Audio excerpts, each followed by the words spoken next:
अस्सलाम वालेकुम students, welcome to our class. मैं हूं आपका टीचर जवाद अली। ये क्लास जज्बा तालीम फ्री एजुकेशन फॉर ऑल के तहत स्टार्ट की गई है, जिसमें हम आपको डिफरेंट क्लासेस के डिफरेंट सब्जेक्ट्स पढ़ाएंगे। स्टूडेंट्स, मैं आपको पढ़ा रहा हूं physics of 9th class. Last lecture में हमने टॉपिक जो ख़त्म किया था वो था हमारे पास मेजरिंग इंस्ट्रूमेंट। उम्मीद है सब बच्चों को बहुत अच्छी तरह से समझ में आ गया होगा। आज हम चैप्टर नंबर 1 को जो है वो कंटिन्यू करेंगे, उसके फर्दर टॉपिक्स जो हैं वो उनको ख़त्म करेंगे और इंशाल्लाह ताला कोशिश करेंगे कि आज इस चैप्टर को हम वाइंड अप कर लें। स्टूडेंट्स, नेक्स्ट टॉपिक करने से पहले मैं चाहूँगा कि आपको थोड़ा सा ब्रीफ इंट्रोडक्शन दे दूँ चैप्टर नंबर 1 का, कि कौन से टॉपिक्स हमने कर लिए हैं और कौन सा टॉपिक हैं जो वो हम आगे फर्दर कंटिन्यू करेंगे।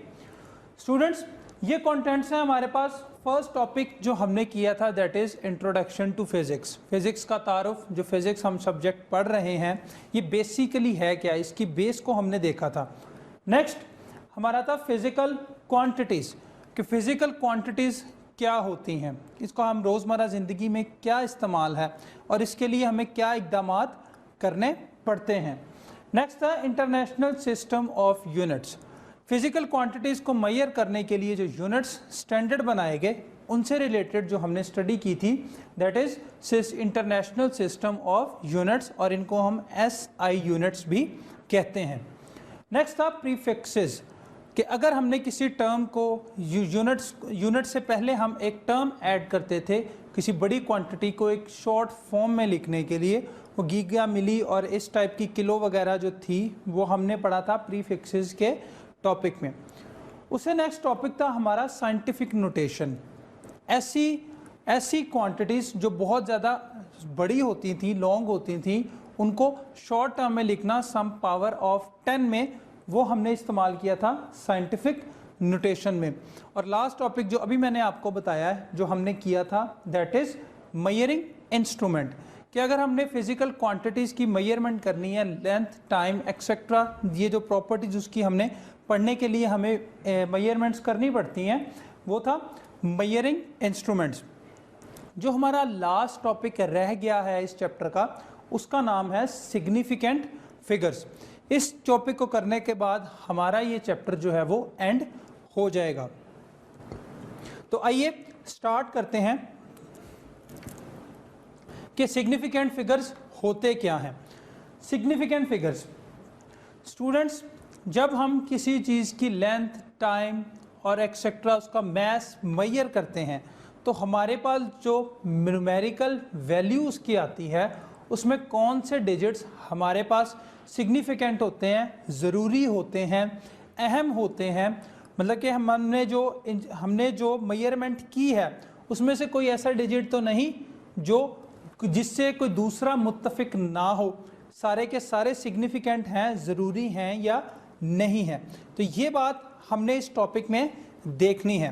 जब हम किसी चीज़ की पैमाइश करते हैं हमारी कोशिश होती है कि हम एक्यूरेटली उसकी पैमाइश कर सकें, ज़्यादा से ज़्यादा एक्यूरेट पैमाइश हो। उसके लिए हमें जो रास्ते में हमें मुश्किलात का सामना करना पड़ता है कि अगर हमारी मेजरमेंट जो है वो एक्यूरेट नहीं आ रही, उसकी कुछ वजूहात हो सकती हैं। उनमें से कुछ वजूहात आपके सामने टीवी स्क्रीन्स पर आपको नज़र आ रही होंगी। The quality of the measuring instrument, जो इंस्ट्रूमेंट हम मेजरमेंट के लिए यूज़ कर रहे हैं वो इंस्ट्रूमेंट पुराना हो चुका है या उसके अंदर मौजूद जो इसके हिस्से हैं उसमें से कोई हिस्सा ख़राब हो गया है, ये सही तरह से काम नहीं कर रहा, तो हमारी जो मेजरमेंट है वो ठीक तरह से नहीं होगी, एग्जैक्ट नहीं होगी।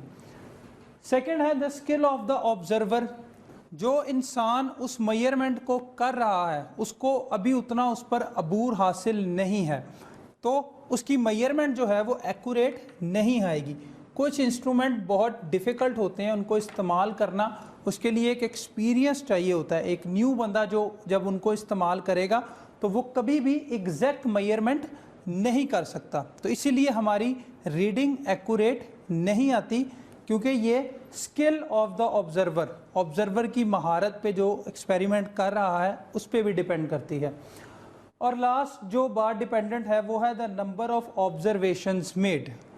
हमने अगर एक मेजरमेंट की है, हम अगर उसको दोबारा करें और वही सेम वैल्यू आए, उसको तीसरी मर्तबा फिर करें और वही सेम वैल्यू आए, इसका मतलब है कि हमारी जो मेजरमेंट है वो एग्जैक्ट है, हमारा मेथड भी एग्जैक्ट है, हमारा मेथड भी एग्जैक्ट है। बट अगर हमारी फर्स्ट टाइम में मेजरमेंट डिफरेंट आए, सेकंड टाइम में डिफरेंट एंड इसी तरह थर्ड टाइम में भी डिफरेंट आए, इससे हम इसका मतलब यही है कि हमने उस एक्सपेरिमेंट को ठीक तरह से परफॉर्म नहीं किया, हमने उस मेजरमेंट को ठीक तरह से परफॉर्म नहीं किया और उसके अंदर हमारे सिग्निफिकेंट फिगर्स जो हैं वो डाउटफुल हो जाएंगे कुछ।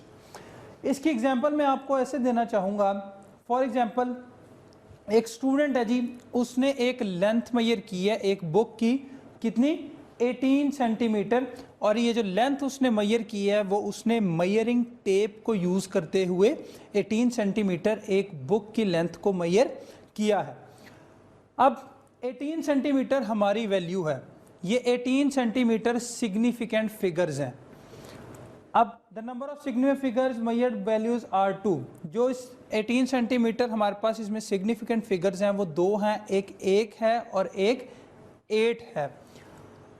जो हमारे पास लेफ्ट डिजिट है इसका 1 वो एक्यूरेटली नोन डिजिट है, मगर जो इसका 8 वाला डिजिट है वो डाउटफुल डिजिट है, क्योंकि अगर एक और स्टूडेंट इसी बुक की लेंथ को मेजर करता है 18.4 centimetre using metre rule, second student इसी बुक को मेजर करता है कितनी जी, वो कहता है कि बुक तो है 18.4 सेंटीमीटर की, तो इसका मतलब ये है कि जो पिछले ने मेजर किया था वो सिर्फ 18 सेंटीमीटर था और इसने जो मेजर किया है मीटर रूल को यूज़ करते हुए वो है 18.4 सेंटीमीटर। अब इन दोनों का पहला और दूसरा डिजिट तो सेम था, उसका भी 1/8 था और इसका भी 1/8 है, तो डिफरेंस किधर आया 0.4 पर। इस केस में हमारे पास ये तीनों जो तीनों फिगर्स हैं 18.4 ये सिग्निफिकेंट हैं या नहीं है। तो स्टूडेंट्स हमारे जो दो डिजिट हैं 1 और 8 ये एक्यूरेटली नोन डिजिट है, लेकिन जो लास्ट वाला है 0.4 ये एक्यूरेटली नोन डिजिट नहीं है, क्योंकि एक और स्टूडेंट ये क्लेम करता है कि उसने इसी बुक की लेंथ को मीटर रूल यूज़ करते हुए फाइंड किया है 18.425। अब फर्स्ट वाले ने 18 सेंटीमीटर मेजर किया, सेकंड वाले ने 18.4 सेंटीमीटर मेजर किया यूजिंग मीटर रूल, और थर्ड वाले ने 18.425 सेंटीमीटर जो है वो मेजर किया है एक ही बुक को। अब इनके जो फर्स्ट 2 डिजिट्स थे हमारे पास 1, 8 वो तो थे accurately known digits significant figures, मगर ये जो पॉइंट के बाद एक के तो पॉइंट के बाद 0 आया, सेकंड के 4 आया और थर्ड के 4, 2, 5, तो ये डाउटफुल डिजिट्स थे, हमें इनका नहीं पता था कि कौन सा स्टूडेंट्स ठीक कह रहा है। मगर ये थर्ड केस में जिसने मीटर रूल यूज़ करते हुए 18.425 सेंटीमीटर मेजर किया है उस बुक को, ये तो पॉसिबल ही नहीं है। क्यों? क्योंकि स्टूडेंट्स जो मीटर रूल होता है उसमें इतनी कैपेबिलिटी नहीं होती कि वो इस किस्म की रीडिंग को जो है वो मेजर कर सके। उसकी वजह क्या है? क्योंकि हमारे पास लीस्ट काउंट क्या होता है मीटर रूल का यूजिंग करते हुए, वो होता है 1 मिलीमीटर। वो 18.44 तक तो मेजर कर सकता है, मगर 25 मेजर करने की उसमें कैपेबिलिटी नहीं होती। अब इधर हमारे पास जो सिग्निफिकेंट फिगर होंगे वो 3 होंगे, जिसमें से 1 और 8 जो हैं वो एक्यूरेटली नोन डिजिट है, 0.4 डाउटफुल डिजिट है और 25 वाला तो उसके साथ पॉसिबल ही नहीं है। तो ये तो थे सिग्निफिकेंट फिगर्स के अगर हम किसी चीज़ की मेजरमेंट करते हैं तो हमारी न्यूमेरिकल वैल्यू में उसके कौन से ऐसे नंबर्स हैं जो अहमियत के हामिल हैं, जो हमें लिखना ज़रूरी हैं या जिन्हें हम आसानी से कंसिडर कर सकते हैं, और कौन से ऐसे नंबर हैं जिनकी कंसिडरेशन डाउटफुल है कि क्या वो मेजरमेंट का हिस्सा हो सकते हैं या नहीं हो सकते। स्टूडेंट्स ये तो था हमारे पास सिग्निफिकेंट फिगर्स का। अब नेक्स्ट अगर हम देखें, जितने ज़्यादा स्टूडेंट सिग्निफिकेंट फिगर्स होंगे उतनी ज़्यादा हमारी एक्यूरेसी होगी न्यूमेरिकल मैग्नीट्यूड में।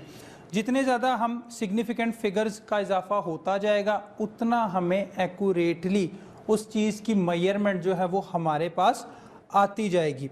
अब सिग्निफिकेंट फिगर्स को पता कैसे किया जाए कि कौन से नंबर सिग्निफिकेंट होते हैं और कौन से नंबर सिग्निफिकेंट नहीं होते।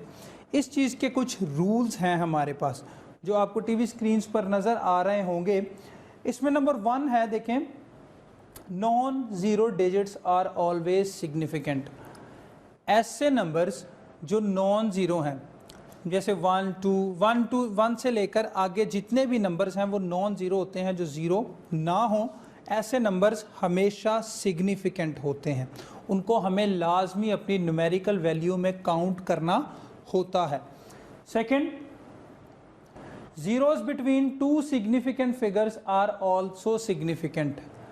ऐसे ज़ीरो जो 2 सिग्निफिकेंट फिगर्स के दरमियान हो उसको भी हम सिग्निफिकेंट जो है वो तसव्वुर करते हैं।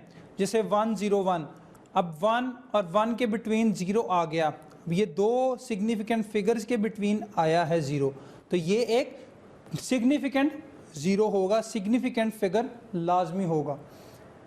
थर्ड, फाइनल और ending zeros on the right in decimal fractions are significant. Students, जब हम डेसिमल में लिखते हैं तो उसके आखिर में जो ज़ीरोज़ आ रहे होते हैं वो भी हमेशा सिग्निफिकेंट होते हैं, क्योंकि ज़ीरो जब किसी वैल्यू के राइट साइड पर आता है तो उसकी वैल्यू हमेशा काउंट होती है। और फोर्थ में देखें, zeros written on the left side of the decimal point for the purpose of spacing the decimal point are not significant. ऐसे ज़ीरोज़ जो हम लेफ़्ट साइड पे लगाते हैं अपनी वैल्यू के, किस मकसद के लिए? स्पेस डालने के लिए। अगर हमने सम पावर ऑफ 10 बनाना है किसी चीज़ को तो हम लेफ़्ट साइड पे ज़ीरोज़ को खुद ही ऐड कर सकते हैं, और ऐसे ज़ीरोज़ नॉन सिग्निफिकेंट होते हैं, वो अहमियत के हामिल नहीं होते। लास्ट पॉइंट है हमारा, in whole numbers that end in 1 और more zeros without a decimal point. Whole number ऐसे नंबर जिनकी एग्जैक्ट वैल्यू होती है फ्रैक्शंस में नहीं होते, उनके आखिर में जो ज़ीरोज़ मौजूद होते हैं डेसिमल पॉइंट के बगैर, वो ज़ीरो सिग्निफिकेंट हो भी सकते हैं और नहीं भी हो सकते।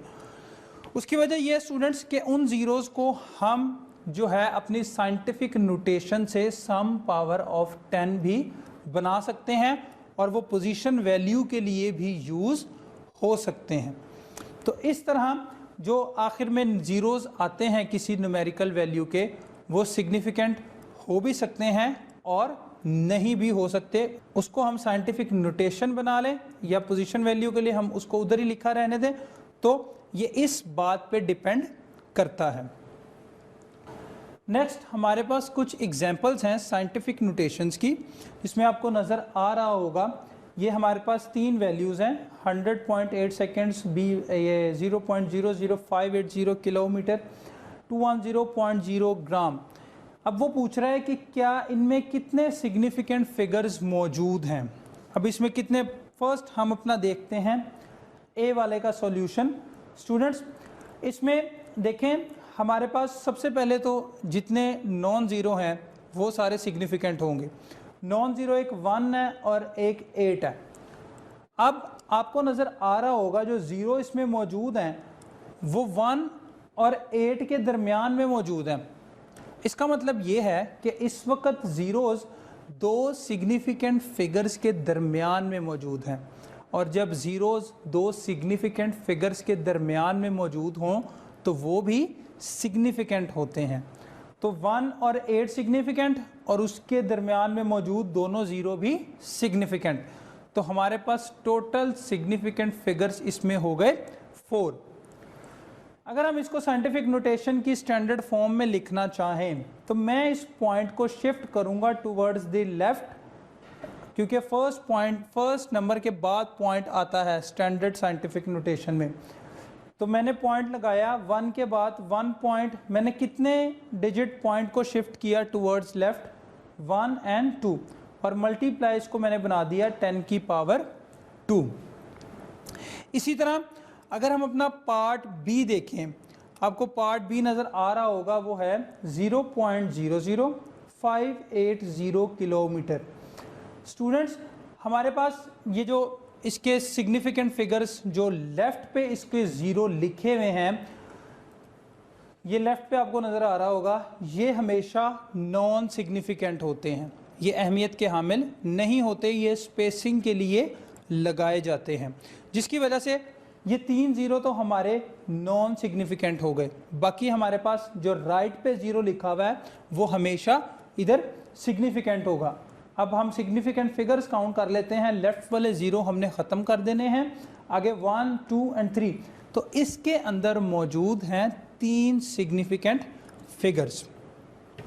इसको अगर मैं स्टैंडर्ड फॉर्म में लिखना चाहूँ तो अब स्टैंडर्ड फॉर्म में 1 डिजिट के बाद पॉइंट आएगा। अब फर्स्ट डिजिट इधर फर्स्ट सिग्निफिकेंट फिगर जो है वो 5 है। अब मैं 5 के बाद पॉइंट लगाऊंगा, उसके आगे मौजूद हैं हमारे पास, ये हमने कितना पॉइंट जो है वो शिफ्ट किया, 5.80 है, मल्टीप्लाई, अब क्योंकि जो पॉइंट है वो राइट साइड पे शिफ्ट हो रहा है तो मल्टीप्लाई 10 की पावर माइनस में आएगी, ये मैं आपको पहले भी बता चुका हूँ। अब हमने 3 हिस्से जो है वो पॉइंट को आगे शिफ्ट किया, जिसकी वजह से 5.80 multiply 10 to the power -3 kilometre ये बन जाएगा। अब अगर हम अपनी अपना फाइनल इसका देखें पार्ट सी, जो कि है 210.0 ग्राम। तो स्टूडेंट्स इसके अंदर जो हमारे पास अभी इसके अंदर जो ज़ीरोज़ मौजूद हैं 210.0, ये ज़ीरोज़ आखिर में लिखे जा रहे हैं। क्योंकि ये ज़ीरो आखिर में लिखे जा रहे हैं तो इसमें मौजूद तमाम नंबर्स, क्योंकि आखिर में मौजूद जितने ज़ीरो लिखे जाते हैं वो सिग्निफिकेंट होते हैं, तो आखिर वाले दोनों ज़ीरो भी सिग्निफिकेंट हो गए, और साथ इसके हमारे पास जो पीछे मौजूद हैं 2 और 1 वो भी सिग्निफिकेंट हो गए, क्योंकि वो नॉन ज़ीरो नंबर्स हैं। तो इसमें अगर हम काउंट करें सिग्निफिकेंट फिगर्स तो वो 4 बनते हैं, 1, 2, 3, 4। इसी तरह अगर मैं इसको स्टैंडर्ड फॉर्म में लिखना चाहूँ, अब मैं पॉइंट को शिफ्ट करूँगा towards the left, first non zero digit के बाद पॉइंट आएगा, तो 2.100। अब मैंने 2 हिस्से पॉइंट को शिफ्ट किया है टूवर्ड्स द लेफ़्ट पे जब शिफ्ट करते हैं तो 10 की पावर पॉजिटिव में आती है। अब मैंने 2 हिस्से पॉइंट को टूवर्ड्स लेफ़्ट शिफ्ट किया है, तो 2.100 मल्टीप्लाई 10 की पावर 2 ग्राम। तो ये तो था स्टूडेंट्स हमारा चैप्टर 1 के तमाम टॉपिक्स जो हमने पढ़े हैं। मैं चाहूँगा कि आपको एक दफ़ा और ब्रीफली उनके बारे में बताता चलूँ, ताकि आपको ज़्यादा से ज़्यादा उसके कॉन्सेप्ट्स जो हैं वो क्लियर हो जाए। स्टूडेंट्स चैप्टर 1 में जो पहला टॉपिक हमने किया था वो था इंट्रोडक्शन टू फिज़िक्स। फिज़िक्स का तारुफ हमने पढ़ा था। According to its definition, physics is the study of matter, energy and their interaction. Physics के अंदर हम पढ़ते थे मादा के बारे में, उस मादा के अंदर मौजूद एनर्जी के बारे में, और उसकी एनर्जी का इर्द गिर्द की चीज़ों से क्या ताल्लुक़ है, क्या इंटरेक्शन है, या इर्द गिर्द जो माहौल है उसमें मौजूद एनर्जी का मादे के साथ क्या ताल्लुक़ होता है, ये सब हमने पढ़ा था इंट्रोडक्शन टू फिज़िक्स में। साथ हमने इसके फ़िज़िक्स के यूज़ देखे थे कि फ़िज़िक्स रोज़मर्रा ज़िंदगी में इस्तेमाल कहाँ होती है। उसमें हमने देखा था कि हमारे इर्द गिर्द मौजूद शायद ही कोई ऐसी चीज़ हो जिसमें फ़िज़िक्स इन्वॉल्व ना हो। जैसे मोबाइल फ़ोन की एग्जांपल दी थी, कार की एग्जांपल दी थी, रेफ्रिजरेटर में लॉज ऑफ थर्मोडायनामिक्स जो यूज़ होते हैं उसकी एग्जांपल आपको दी थी। यूज़ के साथ साथ हमने फ़िज़िक्स की जो ब्रांचेस पढ़ी थी उसमें हमारे पास डिफरेंट ब्रांचेस थी जो हमने डिटेल में अच्छी तरह से इसकी पढ़ी हैं। अब इंट्रोडक्शन टू फिज़िक्स के बाद अब हमारा जो था नेक्स्ट वो था फ़िज़िकल क्वांटिटीज़। ऐसी क्वांटिटीज़ जिनकी हम लेंथ, मास, टाइम एक्सेट्रा ऐसी प्रॉपर्टीज़ को मेजर कर सकें, उनको हम कहते थे फ़िज़िकल क्वांटिटीज़। ऐसी चीज़ें जो हमें नज़र आ रही हैं और हम चाहते हैं कि उनकी लेंथ, मास और टाइम एक्सेट्रा जो भी हमारी ज़रूरियात के मुताबिक हम उसकी जिस भी प्रॉपर्टी को ऑब्जर्व करना चाहें वो हम फिज़िकल क्वांटिटीज़ में मेजर कर सकते थे। वो हमने इसी के बारे में जो है वो इस टॉपिक में स्टडी किया है। आगे फिज़िकल क्वांटिटीज़ की दो टाइप्स पढ़ी हैं, जिसमें बेस क्वांटिटीज़ और डिराइव्ड क्वांटिटीज़। बेस क्वांटिटीज़ में हमने देखा था बुनियादी मिक़दारें, 7 बुनियादी मिक़दारों का आपको बताया था कि इनसे आगे बाकी मिक़दारें माखूज़ होती हैं या डिराइव होती हैं।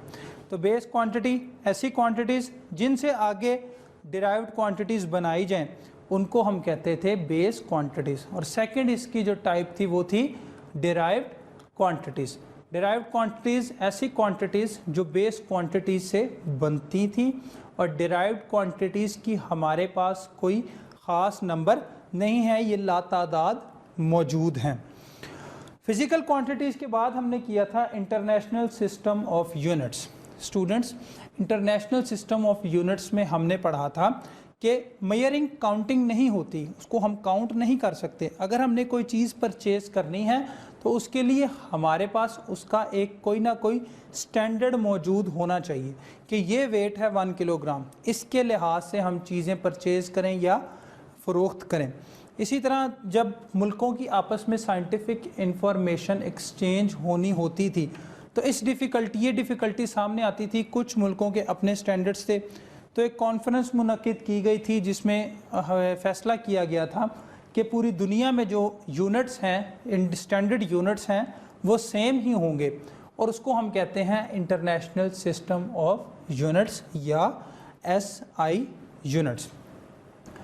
नेक्स्ट जो टॉपिक हमने किया था वो था प्रीफिक्सेस। प्रीफिक्सेस हम जो यूनिट्स होते हैं हमारे, उनको स्मॉल करने के लिए, अपनी न्यूमेरिकल वैल्यू को छोटा करने के लिए यूनिट से पहले हम एक एडिशन करते थे, उसको हम कहते थे प्रीफिक्सेस।